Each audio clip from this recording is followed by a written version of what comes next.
بسم اللہ الرحمن الرحیم۔ السلام علیکم ورحمۃ اللہ وبرکاتہ۔ میرے نبی پاک صلی اللہ تعالیٰ علیہ وآلہ وسلم نے حجۃ الوداع میں تمتع کیا، یعنی عمرہ کر کے پھر حج کیا۔ آپ صلی اللہ تعالیٰ علیہ وآلہ وسلم نے ذی الحلیفہ سے اپنے ساتھ قربانی لے گئے۔ نبی پاک صلی اللہ تعالیٰ علیہ وآلہ وسلم نے پہلے عمرہ کے لیے احرام باندھا، پھر حج کے لیے لبیک پکارا۔ لوگوں نے بھی نبی کریم صلی اللہ تعالیٰ علیہ وآلہ وسلم کے ساتھ تمتع کیا، یعنی عمرہ کر کے حج کیا، لیکن بہت سے لوگ اپنے ساتھ قربانی کا جانور لے گئے تھے اور بہت سے نہیں لے کر گئے تھے۔ جب نبی پاک صلی اللہ تعالیٰ علیہ وآلہ وسلم مکہ تشریف لائے تو لوگوں سے کہا کہ جو شخص قربانی ساتھ لایا ہو اس کے لیے حج پورا ہونے تک کوئی بھی ایسی چیز حلال نہیں ہو سکتی جسے اس نے اپنے اوپر احرام کی وجہ سے حرام کر لیا۔ لیکن جن کے ساتھ قربانی نہیں ہے تو وہ بیت اللہ کا طواف کر لے اور صفا اور مروہ کی سعی کر کے بال ترشوا لیں اور حلال ہو جائیں۔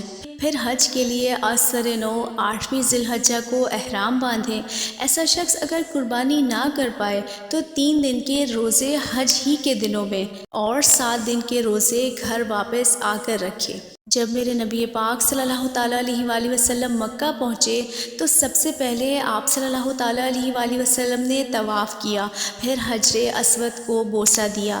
3 چکروں میں آپ صلی اللہ تعالیٰ علیہ وآلہ وسلم نے رمل کیا اور باقی 4 میں معمولی رفتار سے چلے۔ پھر بیت اللہ کا طواف پورا کر کے مقام ابراہیم کے پاس 2 رکعت نماز پڑھی۔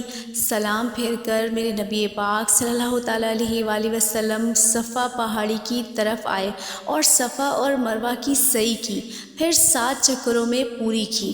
جن چیزوں کو احرام کی وجہ سے اپنے اوپر حرام کر لیا تھا ان سے اس وقت تک میرے نبی پاک صلی اللہ تعالیٰ علیہ وآلہ وسلم حلال نہیں ہوئے جب تک حج پورا نہ کر لیا، اور یوم النحر 10ویں ذی الحجہ میں قربانی کا جانور بھی ذبح نہ کر لیا۔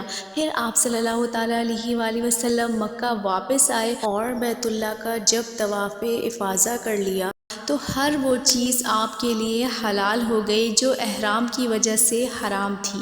جو لوگ اپنے ساتھ ہدی لے کر گئے تھے انہوں نے بھی اسی طرح کیا جیسے میرے نبی پاک صلی اللہ تعالیٰ علیہ وآلہ وسلم نے کیا تھا۔ جزاک اللہ خیرہ۔